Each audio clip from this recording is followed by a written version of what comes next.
Eh, Serán dos trabajos autónomos, por lo tanto me falta uno y una lección escrita, lo cual dará 10 puntos y completaremos. ¿Están listos? Vamos a comenzar. Pueden compartir la pantalla ahora.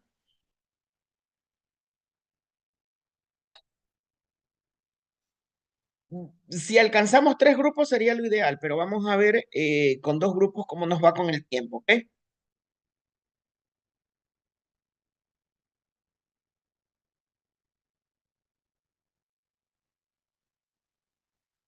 Ok, listo.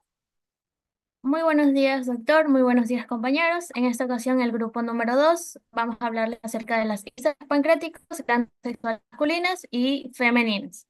Los integrantes de este grupo son Borbora Escalante, Bianca Isabel, mi persona Chacha Zulki Emily, Chávez Burgos Marialina, Cruz Uteren Andrea, Panchana Elías Miguel, Hijo Borbora Alejandra Michel, Yagual Floriano Michel, Naranjo Rivera Damaris Karime, Ramírez Malavé Yailén, Ricardo Tomala Walter, Rodríguez Lino Kenia y Daniela Milena Salcedo Santos.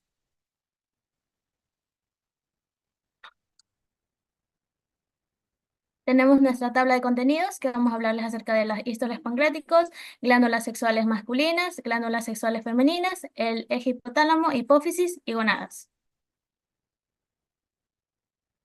Empezamos con las hístoles pancreáticos. Los hístoles pancreáticos nos dicen que son también conocidos como los hístoles de Langerhans, son formaciones microscópicas que se encuentran distribuidas por todo el páncreas, cuyo papel principal es la regulación endocrina del metabolismo, en particular de lo que es la glucosa, que constituye únicamente entre el 1 y el 2% del tejido pancreático total. Juegan un papel vital en lo que es la preservación de la homeostasis glucémica a través de la generación y liberación de varias hormonas directamente a lo que es el flujo sanguíneo. Cada hístole del páncreas se compone de un grupo de células endocrinas agrupadas en un grupo o también en nódulos, circundados por una tupida red capilar que facilita lo que es la rápida liberación y distribución de las hormonas a lo largo de todo nuestro cuerpo. Las fibras simpáticas y parasimpáticas están profundamente inervadas en las hístoles, lo que evidencia el impacto del sistema nervioso en lo que es la regulación de las hormonas. En la Perdón, te voy a pantalla, interrumpir, te voy a interrumpir. Islote pancreático, eh, Langerhans, ¿no? Sí, allá. En los islotes, lo que evidencia el impacto del sistema nervioso en la regulación de las hormonas. Bueno, en pantalla podemos visualizar lo que es un pequeño recuadro donde nos muestra su estructura. Su forma, que es desproporcionada y esférica, entre sus dimensiones podemos encontrar el 50 a 300 micrómetros de diámetro y su vascularización, que tiene una alta vascularización para permitir la rápida expulsión de las hormonas a la circulación sanguínea. La inervación, que se les proporciona fibras nerviosas simpáticas y parasimpáticas que regulan su funcionamiento. En la distribución encontramos que está distribuido entre el tejido exocrino del páncreas, la cual genera enzimas digestivas. Al lado podemos encontrar los que son los tipos celulares. En la hístole pancreático encontramos cuatro tipos de células secretoras de hormonas. La primera, que es el alfa o células A, que constituyen el 17% de las células de los hístoles pancreáticos y secretan lo que es el glucagón. Tenemos también a lo que son las células beta o células B, que constituyen a cerca del 70% de las células de los hístoles pancreáticos y secretan lo que es la insulina. En tercero tenemos a las células delta o también células D, que constituyen a cerca del 7% de las células de los islotes pancreáticos y secretan somatostatina. Las células F constituyen el resto de las células de los islotes pancreáticos y secretan polipéptido pancreático. Se puede entender que la interacción de las cuatro hormonas pancreáticas son un poco complejas, pero debemos entender que el glucagón es lo que eleva la glucosa en lo que es la parte sanguínea y la insulina hace que lo baje. La somatostacina actúa de manera paracrina, inhibiendo en lo que es la liberación tanto de la insulina y del glucagón y de las células beta y alfa vecinas. En la siguiente lámina,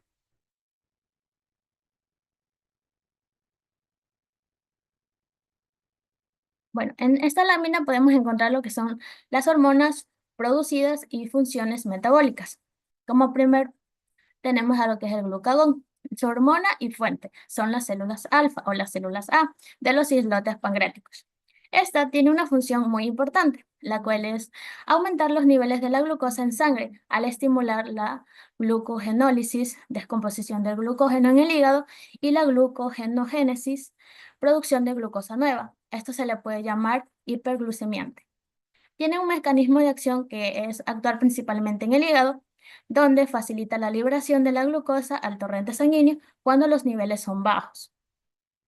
Las acciones metabólicas del glucagón es que se encarga de estimular la liberación de la glucosa en sangre en situaciones de ayuno, estrés, estimula también la glucogenólisis, degradación del glucógeno hepático, también estimula la gluconeogénesis, la formación de glucosa a partir de aminoácidos, y estimula también lo que es la lipólisis, la liberación de ácidos grasos desde el tejido adiposo. Como segundo tenemos a lo que es la insulina. Su hormona y fuente son las células beta de los islotes pancreáticos. Su función principal es que disminuye los niveles de glucosa en la sangre, al promover la captación de la glucosa en las células y su almacenamiento en forma de glucógeno, y esto se le conoce como hipoglucemiante. Tiene un mecanismo de acción favorece a la entrada de la glucosa en tejidos como el músculo, el tejido adiposo, además de promover la síntesis de proteínas y lípidos. Sus acciones metabólicas es que facilita el almacenamiento de glucosa y su uso como fuente de energía. Este estimula la captación de la glucosa por células musculares y adiposas. También favorece la glucogénesis, almacenamiento de la glucosa como glucógeno, y estimula la síntesis de lípidos y proteínas. Inhibe también lo que es la glucogenogénesis y la lipólisis. Tenemos por otro lado también a lo que es la somatostatina. Su hormona y fuente son las células delta de los islotes pancreáticos. Tiene una función principal que es la secreción de insulina, glucagón, para evitar picos extremos de glucosa en sangre. El mecanismo de acción es regular el tipo de absorción de nutrientes del sistema digestivo, estabilizando los niveles de glucosa. Y acciones metabólicas, este mantiene el equilibrio entre la liberación de la glucosa e insulina, reduce la motilidad gastrointestinal y la secreción de enzimas digestivas. Este actúa como un modulador para evitar fluctuaciones bruscas en la glucemia. Por último, tenemos lo que son los polipéptidos pancreáticos. La hormona y fuente son las células F de los islotes pancreáticos. Su función principal es regular la secreción de enzimas digestivas y, por supuesto, controla la contracción de la vesícula biliar. Su mecanismo de acción influye en el sistema digestivo para optimizar la absorción y procesamiento de nutrientes. Acciones metabólicas. Optimiza el proceso digestivo y regula la liberación de enzimas. Modula el vaciamiento gástrico y la contracción de la vesícula biliar. También participa en la regulación del metabolismo energético.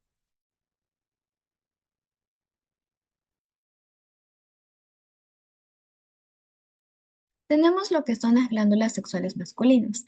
Antes de entrar a este tema, es imprescindible conocer sobre lo que es los testículos. ¿Pero qué son?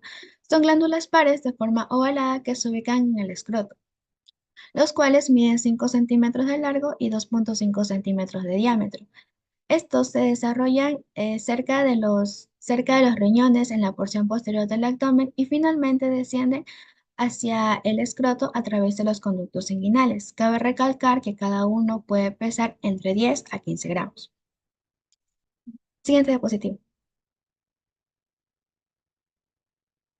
Tenemos lo que es la testosterona. Es una hormona esteroidea producida a partir del colesterol en las células de Leydig de los testículos y en menor proporción en las células teca de los ovarios y en las glándulas suprarrenales.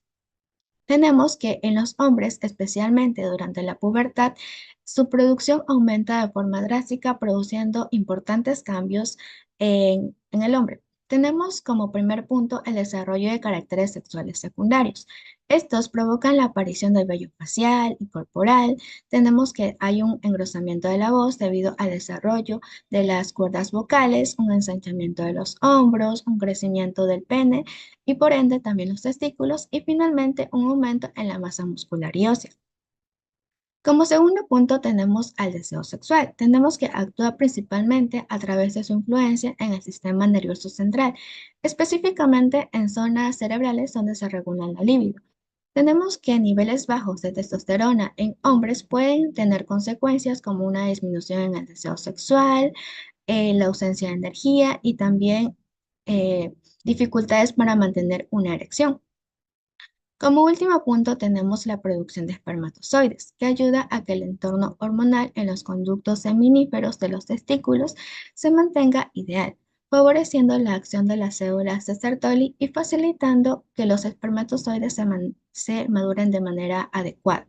Siguiente diapositiva. Aquí tenemos lo que es la espermatogénesis, que es el proceso mediante el cual las células sexuales masculinas, o también conocidas como células germinales, se transforman en espermatozoides maduros.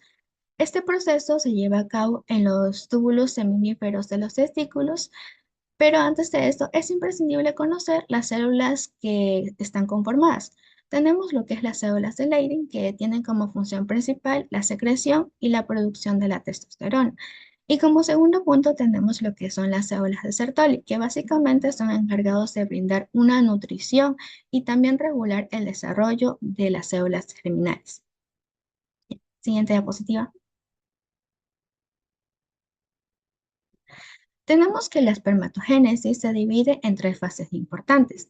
Uno, tenemos lo que es la fase de proliferación. Tenemos que en esta etapa las células, también conocidas como espermatogonias, se dividen por mitosis para aumentar su número. Algunas de estas células se mantienen como células madres, mientras que otras se transforman en espermatogonias de tipo B, las cuales crecen y se duplican, dando origen a los espermatocitos primarios. Estos serán los que lleven a cabo el proceso de la meiosis.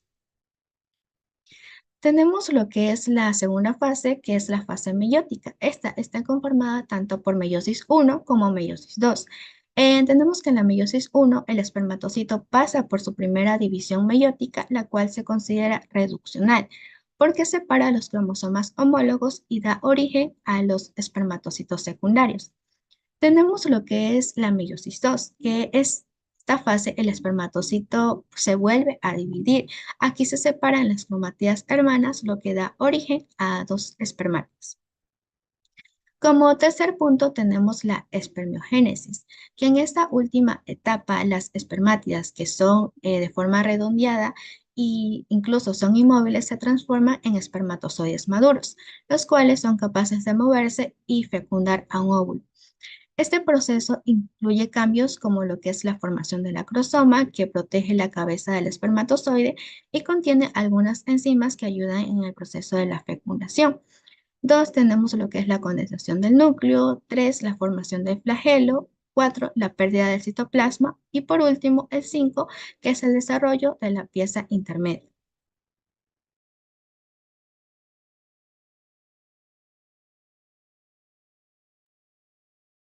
Bueno, ahora hablaremos sobre las glándulas sexuales femeninas.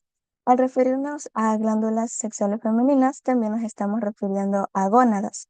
La principal glándula sexual femenina que existe son los ovarios, los cuales son los encargados de producir óvulos y también las principales hormonas.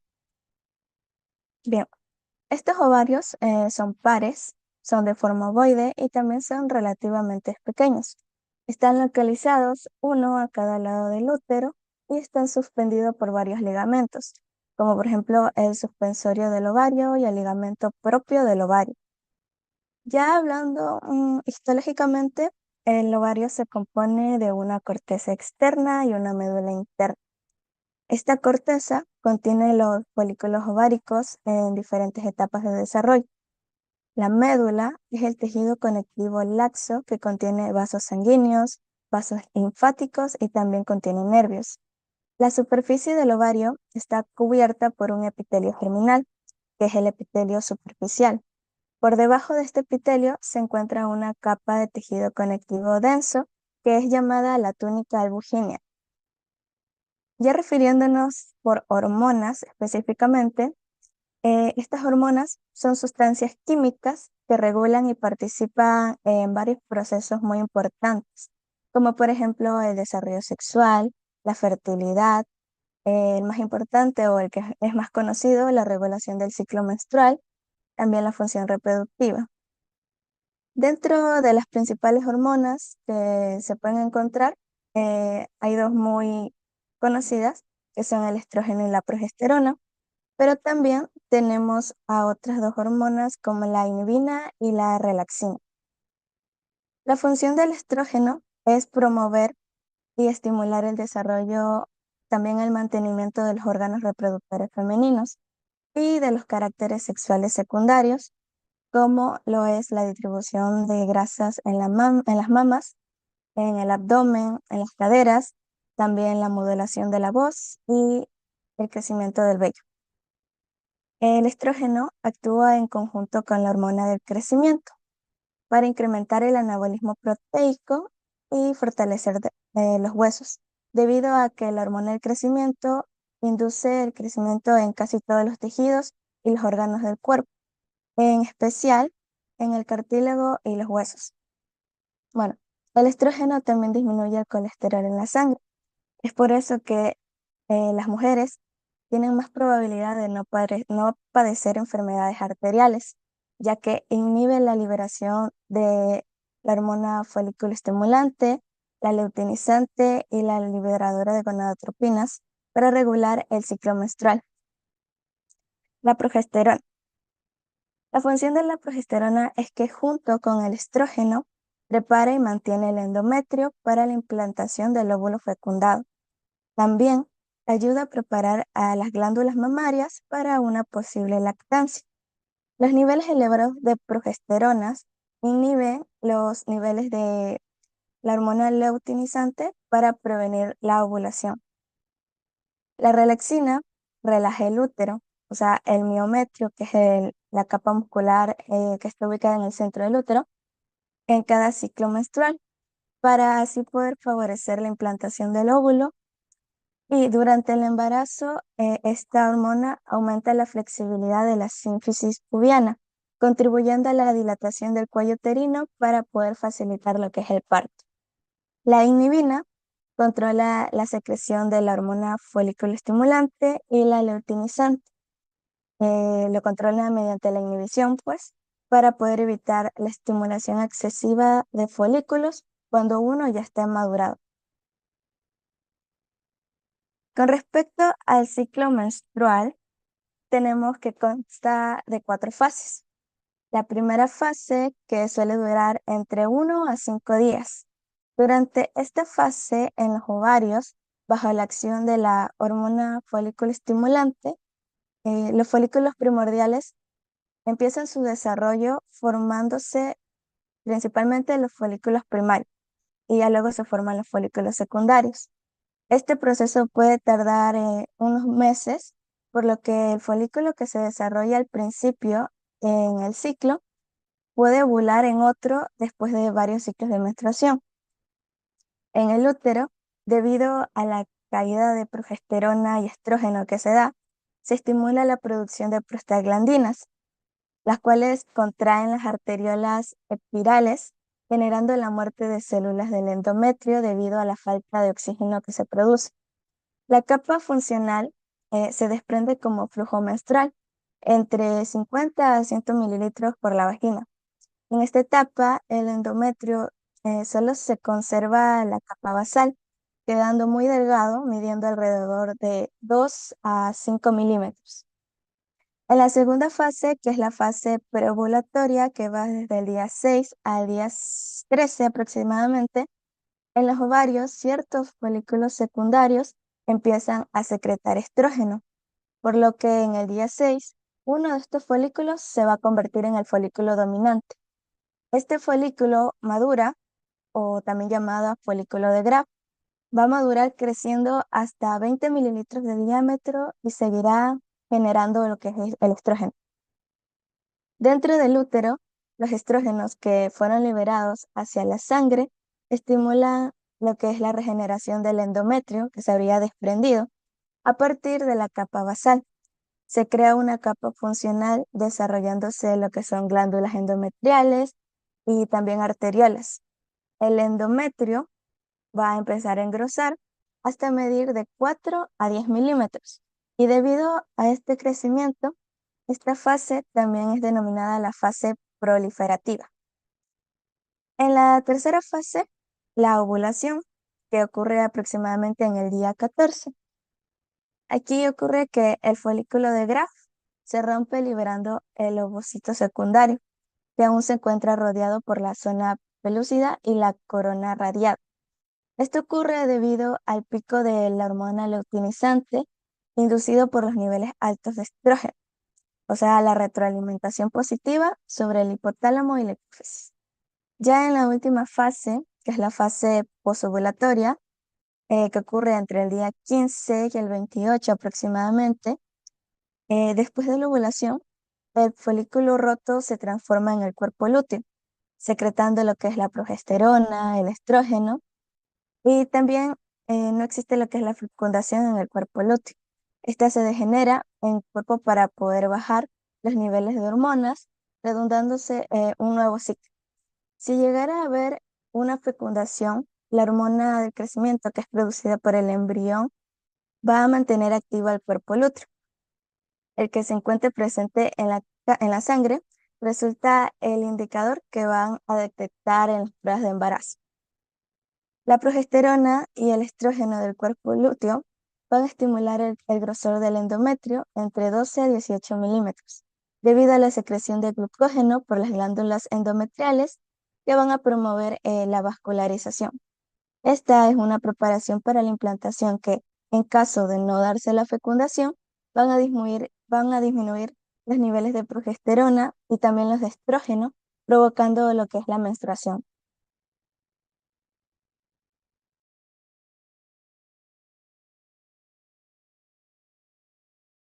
Tenemos lo que es el eje hipotálamo-hipófisis-gónadas. Este eje es fundamental para regular la ¡Qué función reproductiva mañoso! ¿Qué tanto le en han hombres hecho que como en además sido mujeres. así? Su activación comienza en el 10 hipotálamo, y 40, donde 10 y 44. células neuroreceptoras producen y liberan la hormona liberadora de gonadotropinas, de Momento, manera por favor, esos micrófonos, compañeros, por favor, apaguen los micrófonos.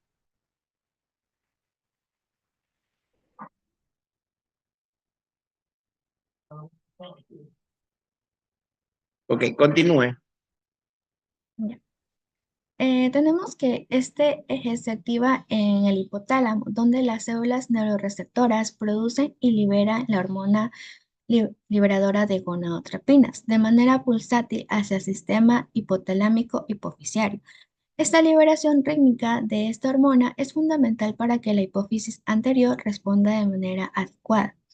Tenemos que en la hipófisis anterior, la hormona liberadora de gonadotropinas estimula la síntesis y la secreción de dos hormonas claves. Estas son la hormona folículo estimulante y la luteinizante, las cuales actúan de forma directa hacia lo que son las gónadas, controlando su desarrollo y por ende también su función. Tenemos que este sistema también se regula a través de una retroalimentación negativa.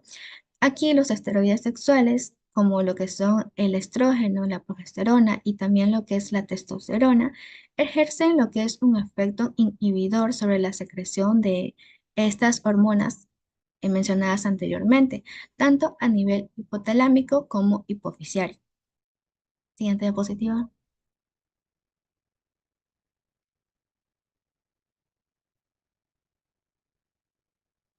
Bueno, aquí se encuentran lo que son las bibliografías y gracias por su atención.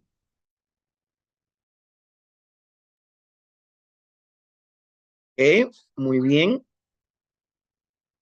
Vamos a continuar, por favor, en honor al tiempo, con el segundo grupo. Recuerden que estos temas ya fueron, hasta aquí ya fue retroalimentado. Vamos con el siguiente grupo.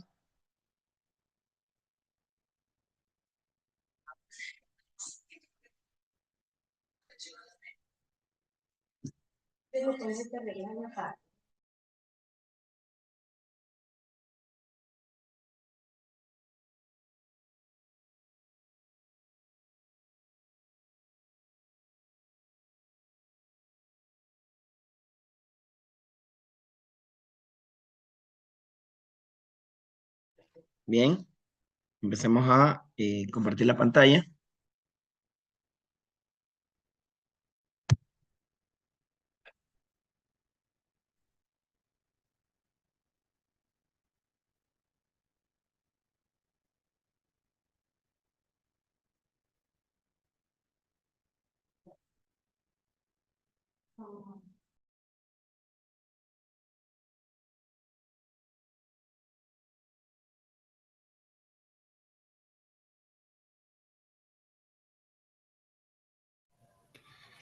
La inteligencia consiste no solo en el conocimiento, sino también en la destreza de aplicar los conocimientos en la práctica.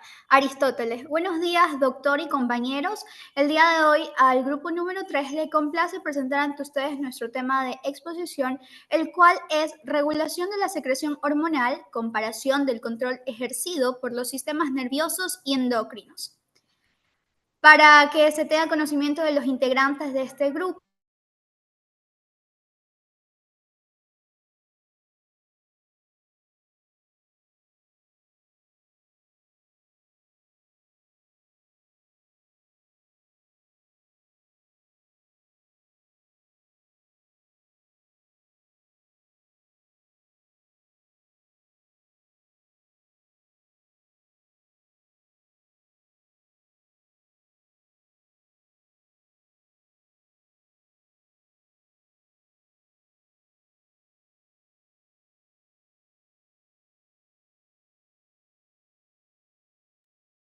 ¿Vamos?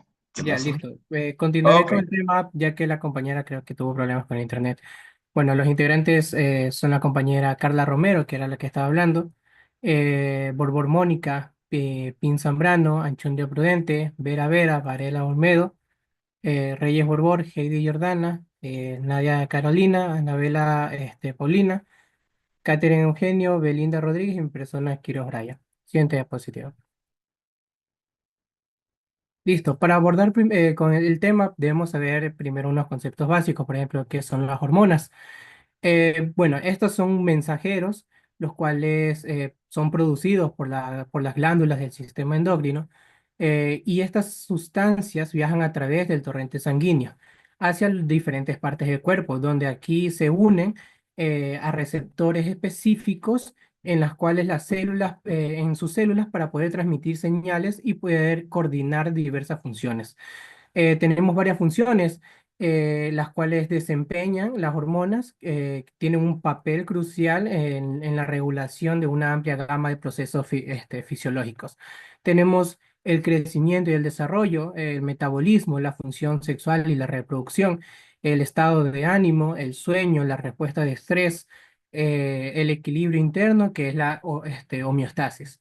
Como crecimiento y desarrollo, pues bueno, aquí las hormonas, por ejemplo, la hormona del crecimiento o las hormonas sexuales son esenciales para el crecimiento físico y la maduración sexual. Tenemos en el metabolismo, pues bueno, aquí las hormonas como la insulina y las hormonas tiroideas regulan la forma en que el cuerpo obtiene y utiliza la energía de los alimentos.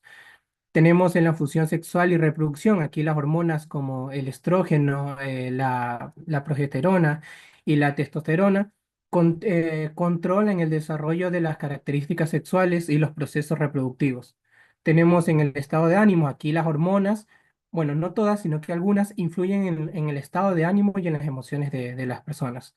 Tenemos en el sueño, aquí la melatonina, que es la hormona del sueño, por ejemplo, regula los ciclos de sueño y vigilia. Tenemos la respuesta al estrés. Aquí las hormonas como el cortisol y la adrenalina ayudan a que el cuerpo responda a situaciones de estrés. Tenemos en la homeostasis o el equilibrio interno, aquí las hormonas participan en la regulación de la presión arterial, el equilibrio de líquidos, de electrolitos, de la temperatura corporal, entre otros líquidos. Siguiente diapositiva. bien, ahora tenemos, necesitamos tener en cuenta estos dos sistemas que tengan la definición clave. Primero, recordemos qué es el sistema nervioso. El sistema nervioso es una red compleja de células especializadas llamadas neuronas. El término neuronas es un término muy clave dentro del sistema nervioso, que transmiten señales eléctricas y químicas rápidamente por todo el cuerpo. Su función principal básicamente es recibir información del entorno y del interior del cuerpo, procesarla y asimismo generar una respuesta adecuada. El sistema nervioso controla funciones como, por ejemplo, el movimiento muscular, la sensibilidad, el pensamiento, la memoria y ciertas emociones. Ahora, ¿qué es el sistema endocrino? Es un sistema de glándulas que secretan hormonas. Este es el término clave dentro de este sistema endocrino. En el sistema nervioso, el término clave son neuronas y en el sistema endocrino lo que es hormonas. Estas hormonas van directamente al torrente sanguíneo. Esas hormonas viajan a través del cuerpo y actúan sobre células y órganos dianas para regular ciertas funciones. El sistema endocrino controla procesos más lentos y prolongados, como por ejemplo está el crecimiento, tenemos el metabolismo, la reproducción y el equilibrio interno del cuerpo. A continuación vamos a ver más sobre lo que es los mecanismos de acción de estas hormonas y más temas importantes a lo largo de la exposición. Continuando con el tema, tenemos los tipos de hormonas y los mecanismos de acción. Bueno, aquí la secreción hormonal está regulada por diversos mecanismos, como la retroalimentación negativa, la cual es la más común. El sistema nervioso y el sistema endocrino trabajan juntos, como ya hemos visto, para poder controlar funciones corporales, pero difieren en ciertos temas como la velocidad, la duración que tienen y la especificidad de sus acciones.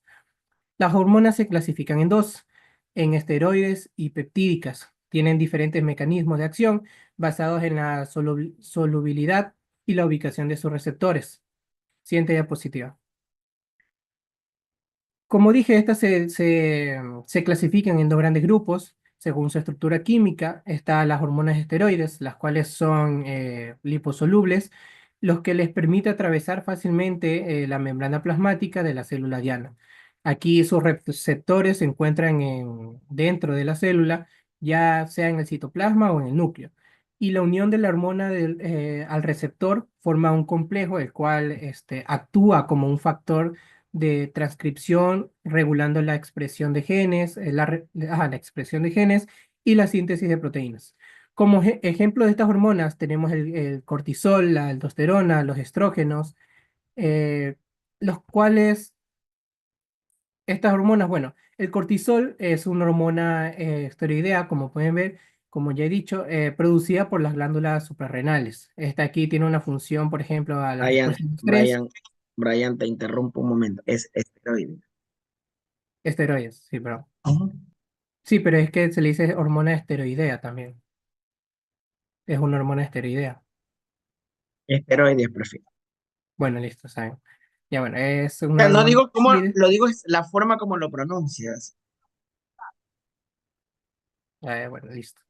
Bueno, como decía, regula la respuesta al estrés, controla el metabolismo de proteínas, grasas y carbohidratos. Y también se la conoce como, bueno, es la hormona del estrés. Tenemos también las hormonas peptídicas, son hidrosolubles, ya por lo que no pueden atravesar la membrana plasmática, a diferencia de las hormonas esteroides. Ya, sus receptores se encuentran en la superficie de la membrana celular y la unión de esta hormona con el receptor activa una cascada de señalización intracelular a través de segundos mensajeros, lo que lleva a cambios en la actividad celular. Como ejemplo de estas, tenemos la insulina, el glucagón, la hormona del crecimiento, entre otras. Siguiente diapositiva. Tenemos los mecanismos de retroalimentación. Bueno, aquí vamos a ver cómo el cuerpo regula la producción hormonal según sus necesidades. Aquí el sistema endocrino utiliza un mecanismo de retroalimentación con el fin de poder regular la producción de hormonas y el poder mantener la homeostasis. Esto de aquí funciona formando un papel de control, el cual ajusta la secreción hormonal. Y existen dos tipos de retroalimentación. Tenemos la negativa, que la mencioné anteriormente, y la positiva. Siguiente diapositiva. Tenemos la retroalimentación negativa. Pues bueno, en este es un proceso importante. Es el proceso principal. En este el cuerpo utiliza para la regulación de hormonas. Este proceso es como un termostato, ¿ya? El cual, cuando alguna de las hormonas alcanza un nivel óptimo, se envía una señal al órgano que la está produciendo, o bueno, al órgano que esté produciendo esa hormona que llegó a ese nivel, ya sea para disminuir sus cantidades o que detenga la secreción. Esto sirve para poder mantener un equilibrio hormonal. Como ejemplo, tenemos la regulación del eje hipotálamo o la hipófisis tiroides, la cual aquí la hormona TRH, la hormona liberadora de tirotropina, es liberada por el hipotálamo. Esta estimula la hipófisis, libera la TSH, que es la hormona estimulante de la tiroides. Esta de aquí estimula las glándulas de tiroides y produce las hormonas tiroideas 3 y 4. Cuando estas aumentan, inhiben la producción de la TRH y la TSH, lo cual todo esto disminuye la producción de hormonas tiroideas, logrando alcanzar un equilibrio hormonal. Tenemos la retroalimentación positiva, esta es menos común. Aquí la liberación de la hormona estimula la producción de más hormonas. Ya, esto puede ser de la misma o de otras hormonas que puedan reforzar algún proceso. Esto sucede en situaciones específicas, el cual requiere de una respuesta rápida o intensa. Tenemos, por ejemplo, la ovulación del ciclo menstrual. Aquí los estrógenos aumentan, es decir, suben conforme se desarrolla el folículo ovárico. Cuando estos niveles de estrógeno suben, en vez de inhibir o disminuir, estos liberan LH, que es la hormona luteinizante, mediante la hipófisis. Esto de aquí desencadena la ovulación, es decir, se libera el óvulo y luego de este proceso se restablece mediante la retroalimentación negativa. Es decir, la retroalimentación positiva se usa en situaciones específicas, la cual requiere una acción rápida, y después de lograr esta acción rápida se equilibra mediante la retroalimentación negativa, como ya pudimos ver anteriormente. Siguiente diapositiva. Tenemos los tipos de... No, ese es el ejemplo. Siguiente diapositiva. Ya, el rol del hipotálamo y la hipófisis. Bueno, aquí, ¿cómo el hipotálamo regula la liberación de las hormonas desde la hipófisis? Aquí el hipotálamo y la hipófisis, que son o glándula pituitaria, también llamada la hipófisis, regula la liberación de las hormonas liberadoras o inhibidoras, ya las cuales estimulan si deben producir menos o más hormonas hipofisiarias. También controla la liberación de las hormonas de manera directa a través de los impulsos nerviosos, eh, especialmente en el lóbulo posterior, es decir, de la neurohipófisis. Tenemos el rol de la hipófisis, cual la hipófisis está conectada, es decir, comunicada con el hipotálamo por el tallo hipofisiario y se divide en dos partes. Tenemos la hipófisis anterior y la hipófisis posterior. Siguiente diapositiva.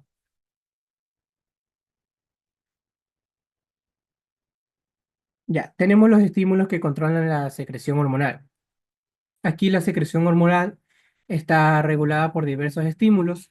Estos estímulos, como los niveles de glucosa o de calcio, los sistemas neuronales que incluyen el estrés y las emociones, o los estímulos donde una hormona puede activar la liberación de otra, son fundamentales en este proceso.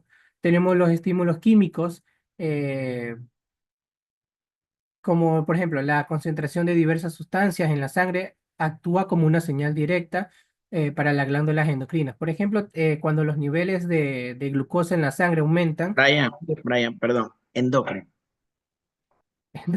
ya bueno. Cuando los niveles de sangre aumentan después de una comida, el páncreas responde secretando insulina para poder facilitar la absorción de esa glucosa mediante las células. Tenemos los estímulos neuronales.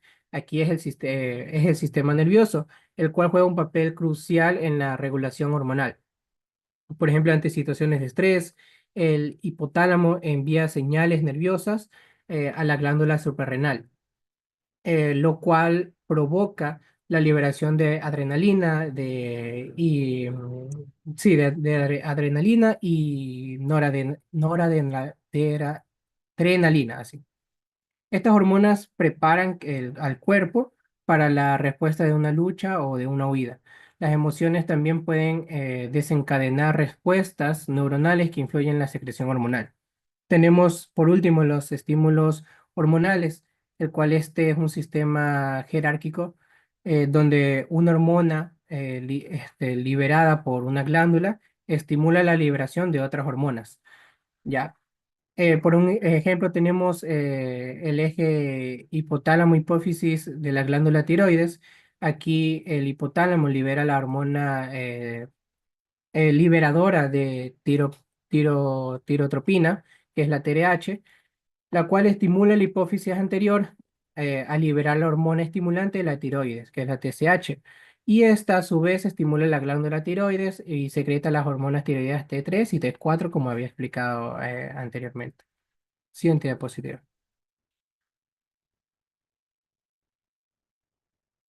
Ya, por último tenemos el control de la secreción hormonal. Aquí la liberación de la mayoría de las hormonas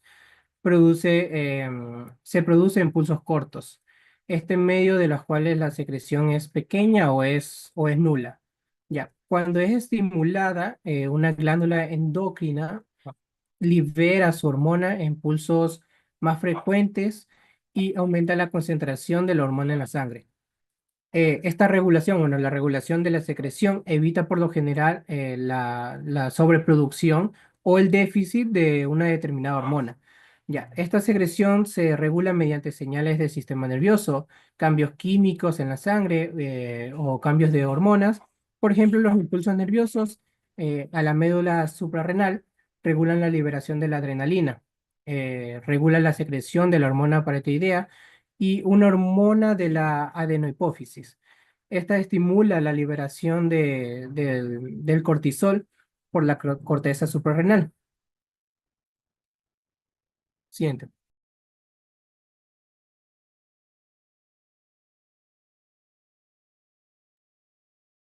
Siguiente. Bueno, tenemos las interacciones hormonales.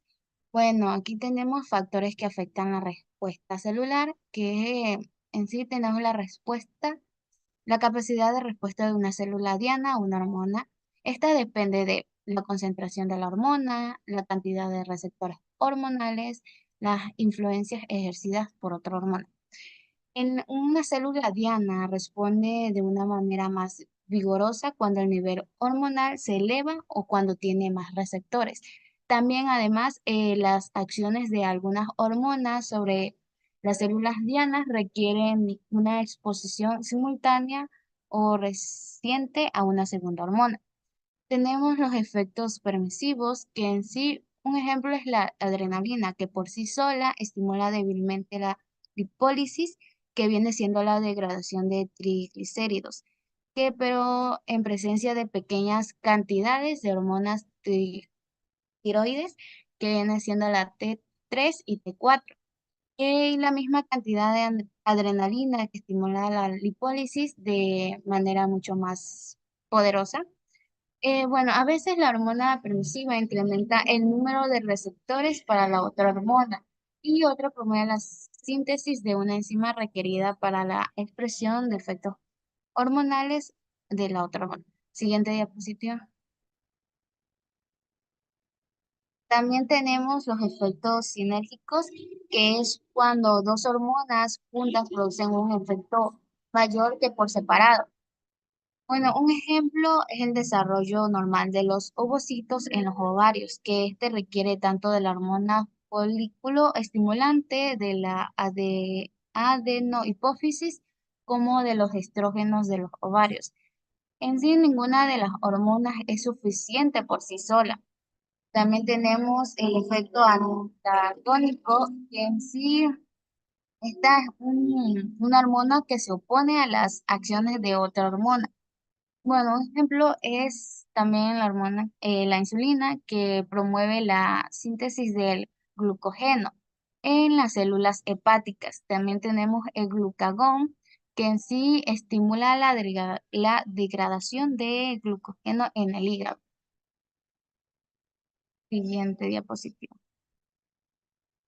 Bueno, tenemos ejemplo de regulación nerviosa de la secreción hormonal. En el caso tenemos a un hombre, Fabián, un hombre de 28 años, que está últimamente presentando palpitaciones aceleradas, sudoraciones excesivas, tensión muscular, sensación de ansiedad o nerviosismo, pupilas dilatadas y respiración rápida. Bueno, ¿qué sucede en el cuerpo de Fabián? Bueno, experimenta una situación de estrés. Su sistema nervioso simpático se activa lo que es rápidamente. Bueno, esta activación envía impulsos nerviosos a la médula de las glándulas suprarrenales, que están situadas encima de los riñones. Bueno, en respuesta, la médula suprarrenal libera lo que es adrenalina, o no, epinefrina, directamente al torrente sanguíneo. Como podemos ver aquí dice que la adrenalina actúa como una hormona que prepara el cuerpo para la respuesta de lucha o huida, al aumentar la frecuencia cardíaca para bombear más sangre a los músculos u órganos vitales, dilatar las vías respiratorias para mejorar la oxigenación, también dilatar las pupilas para mejorar la visión, incrementar la liberación de glucosa desde el hígado para proporcionar energía rápida, también contraer ciertos vasos sanguíneos para dirigir el flujo sanguíneo hacia los músculos o cerebro. Bueno, en estos cambios fisiológicos explican los síntomas que presenta Fabián, como palpitaciones, sudoración, ansiedad, que son manifestaciones físicas de la activación del sistema nervioso y la secreción hormonal de adrenalina. Bueno, en sí este es un claro ejemplo de cómo el sistema nervioso influye directamente en la liberación de liberación hormonal para adaptar nuestro organismo a situaciones de emergencia o estrés, integrando la regulación nerviosa, endocrina, para mantener la homeostasis y la supervivencia. Siguiente, siguiente diapositiva. También tenemos el ejemplo de regulación endocrina de la secreción hormonal. Bueno, tenemos la retroalimentación negativa del eje TRH, TSH, T3 y T4. Tenemos el caso de María, una señora de 32 años que se siente cansada, con frío constante y su peso es cada vez más alto, pero sin razón alguna. Y su metabolismo se ha vuelto muy lento. Entonces, estos síntomas de niveles de bajo tiroideas de T3 y T4. Bueno, en sí, ¿qué sucede en el cuerpo de María? Bueno, en primer lugar, cuando el hipotálamo detecta que las hormonas tiroides de T3 y T4 en sangre se encuentran bajas, esta libera lo que viene siendo la hormona llamada hormona liberadora de tirotropina, que es la TRH. Bueno, en sí la TRH viaja hasta la hipófisis y ordena que liberen la hormona estimulante de tiroides. Bueno, en sí, bueno, la hormona estimulante de tiroides recorre lo que viene siendo por la sangre hasta llegar a la glándula tiroides para que produzca, libere más T3 y T4. Bueno, la T3 se llama trillodotironina y la T4 tiroxina, que son hormonas esenciales encargadas de regular metabolismo, temperatura corporal, entre otras funciones. En el momento de que los niveles T3 y T4 en sangre, digamos, suben y se vuelven a la normalidad, el hipotálamo deja de liberar TRH y TSH. Bueno, en este mecanismo de control tiene como nombre retroalimentación negativa y su objetivo principal es mantener el equilibrio hormonal en el organismo, evitando tanto el exceso como la deficiencia hormonal. Siguiente. Bueno, tenemos naturaleza de los sistemas de control. Tenemos en el sistema nervioso el modo de señalización, que es eléctrico y químico, en el sistema endocrino, que es químico. También tenemos en los mensajes químicos, que en el sistema nervioso es neurotransmisores, que por ejemplo la serotonina y la noradrenalina. Y en el sistema endocrino es en las hormonas. Tenemos el tiempo de inicio de respuesta de la célula activo, que en el sistema nervioso es milisegundos, y en el sistema endocrino este requiere de más tiempo que la señalización neuronal, y el tiempo que varía según las hormonas. Tenemos el tiempo final de respuesta, que en el sistema nervioso cesa rápidamente después del final de la señalización neuronal, y en el sistema endocrino la respuesta mm, mm, permanece más tiempo. Tenemos la especificidad, que en el sistema nervioso es específica en su acción, y en el sistema endocrino es menos específica en su acción. Tenemos respuesta a los cambios de medio ambiente, y en el sistema nervioso tenemos que muestra una respuesta rápida a los cambios en el medio ambiente, y en el sistema endocrino, bueno, tiene una respuesta tardía a los cambios. Y tenemos distancia viajada, que en el sistema nervioso es siempre corto. Cambio en el sistema endocrino es largo, varía entre largo o corto. Tenemos el entorno objetivo, que en el sistema nervioso es interno o externo, en cambio en el sistema endocrino viene siendo interno. Es siguiente diapositiva. Bueno, tenemos velocidad y duración de la respuesta. Tenemos que en sí el sistema nervioso autoriza respuestas rápidas de corta duración a causa de la comunicación eléctrica y química entre neuronas. Bueno, esta comunicación por medio de la sinapsis y neurotransmisores accede a una respuesta rápida, pero las funciones neuronales tienden a ser de corta duración. O sea, es rápida, pero de corta duración. Bueno, este sistema se caracteriza por comunicación rápida, respuesta concisa y control de funciones motoras y sensoriales. Tenemos las vías de comunicación, que son neurona y sinapsis, que en sí la neurona es una célula especializada que transmite información mediante impulsos eléctricos, químicos, y este es un componente fundamental de la comunicación. Bueno, en sí estas señales recorren la vía neuronal, y al llegar a la sinapsis, que viene siendo sinapsis, que viene siendo la unión de dos neuronas, activan neurotransmisores.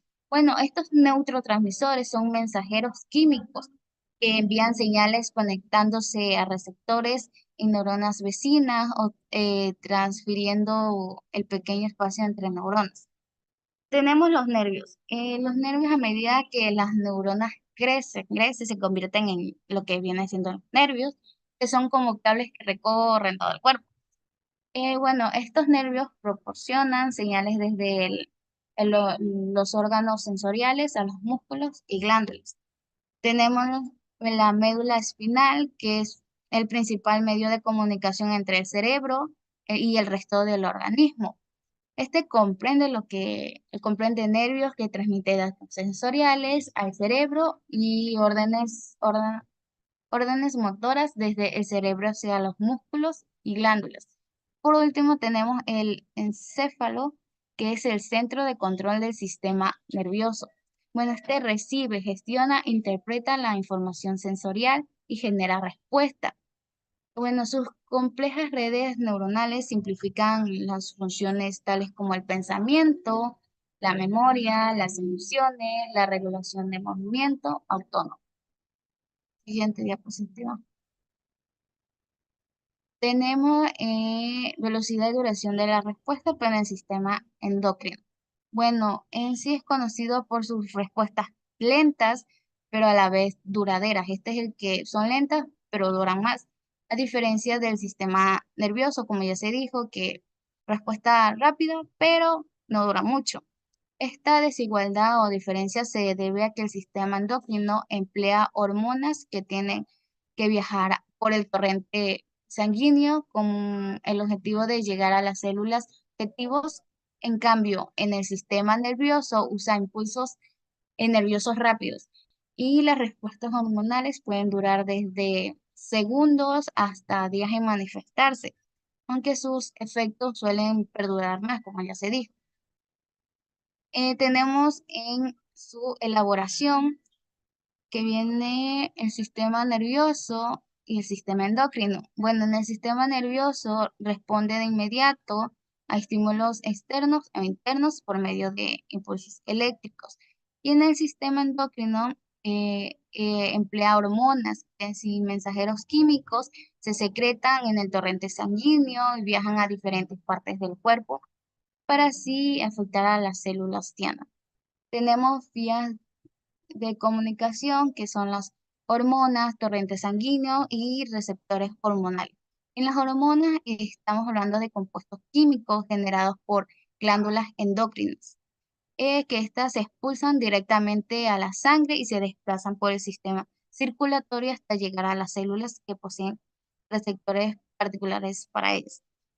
En el torrente sanguíneo es la vía esencial para la transmisión de hormonas. La reacción es más suave que el sistema nervioso, ya que las hormonas requieren trasladarse a través de la sangre hasta sus sitios de destino. Y por último tenemos lo que vienen siendo receptores hormonales, que en sí las células metas tienen proteínas receptoras concretas en su superficie o interior, que éstas se unen a una hormona determinada, desencadenando lo que es una reacción en una célula. Siguiente. Bien, ahora vamos a ver la interacción y coordinación entre estos dos sistemas importantes que hemos visto el día de hoy, tanto el sistema nervioso como el sistema endocrino. El comportamiento humano, en toda su complejidad, es en parte producto de la interacción entre dos componentes físicos claves. Tenemos el sistema nervioso y el sistema endocrino. El sistema nervioso colabora con el sistema endocrino para detectar y transmitir señales de estímulos internos y externos y así mantener la homeostasis corporal, como lo hemos venido abordando. Estos dos sistemas ayudan a regular los procesos eléctricos y químicos que transmiten información a través del cerebro y el cuerpo. Estas funciones incluyen el metabolismo, la reproducción, la emoción y la homeostasis, como bien ya lo hemos indicado. El sistema endocrino y el sistema nervioso trabajan muy estrechamente, como lo hemos venido mencionando. Tenemos que el cerebro continuamente envía interacciones al sistema endocrino y en respuesta recibe una retroalimentación de las glándulas endocrinas. Este proceso nunca se detiene, cabe recalcar. Debido a esta íntima relación, el sistema endocrino y el sistema nervioso son llamados sistemas neuroendocrinos. La coordinación endocrina y nerviosa consiste en la regulación del funcionamiento de órganos mediante el control ejercido por las hormonas, que son sustancias fabricadas por las glándulas endocrinas. Ya en la clase que dio el docente se mencionaron las glándulas endocrinas principales dentro del sistema endocrino. Y estas son liberadas al torrente sanguíneo principalmente para actuar como mensajeros químicos posteriormente. La coordinación nerviosa la realiza el sistema nervioso, como bien dice su palabra, y su labor es integrar la información de los receptores y elaborar una respuesta de los órganos efectores mediante señales electroquímicas o impulsos nerviosos. Siguiente. Otro aspecto clave a mencionar es el hipotálamo, y este es el centro de integración neuroendocrina. Se conoce como un conmutador central a este hipotálamo, que es parte del cerebro que controla el sistema endocrino. Esta estructura podemos decir de que es del tamaño de una arveja, como podemos ver en la imagen, que cuelga de un pequeño tallo del hipotálamo, es la glándula pituitaria. A esta se la llama glándula maestra del cuerpo. ¿Por qué? Porque regula las actividades de las glándulas endócrinas. El hipotálamo envía mensajes eléctricos u hormonales a esta glándula pituitaria. En respuesta, esta glándula pituitaria libera las hormonas que se desplazan a través del torrente sanguíneo, que es la principal vía, hacia las glándulas endocrinas posteriormente. Como el sistema endocrino se mantiene siempre bajo control, con el tiempo, el hipotálamo que detecta el aumento de los niveles hormonales de los órganos objetivos y envía un mensaje a la glándula pituitaria. Esta libera una hormona en el torrente sanguíneo de nuestro cuerpo que hace que el órgano objetivo deje de producir sus hormonas.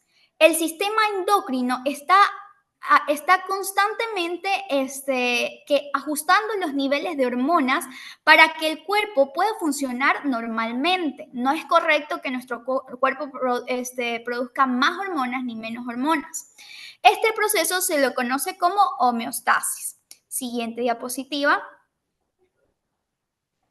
Y ya para terminar, tenemos este cuadro comparativo que concluye todas las funciones que hemos venido diciendo y la diferencia entre el sistema nervioso y el sistema endocrino. Como característica tenemos las moléculas mediadoras. Dentro del sistema nervioso, estos son los neurotransmisores liberados localmente en respuestas a impulsos nerviosos, mientras que en el sistema endocrino tenemos las hormonas distribuidas a los tejidos de todo el cuerpo a través del torrente sanguíneo, como ya mencionábamos. Otra característica es el sitio de acción del mediador dentro del sistema nervioso. Es cerca del sitio de liberación en una sinapsis. Se une a receptores en la membrana postsináptica, ¿ya? Y en el sistema endocrino, en cambio, va a ser lejos del sitio de liberación, es lo usual. Se une a receptores sobre o dentro de las células diana. En los tipos de células diana en el sistema nervioso tenemos células musculares, células lisas, cardíacas y esqueléticas, células glandulares, entre otras neuronas. Y en el sistema endocrino van a ser en todas las células del cuerpo.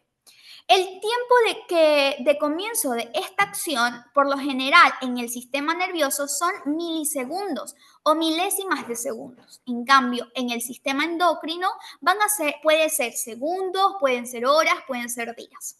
Y la duración de esta acción, por lo general, en el sistema nervioso suele ser breve, es decir, milisegundos.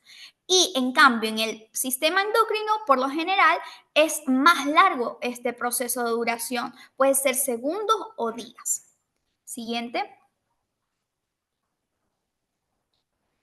Ya como conclusión, debemos de recalcar y que se nos debe grabar que la regulación de la secreción hormonal es un proceso complejo. ¿Qué es lo que va a hacer este proceso? Nos va a asegurar el equilibrio interno del organismo, conocido como homeostasis, y que esté bajo el control integrado de los sistemas nerviosos y sistema endocrino.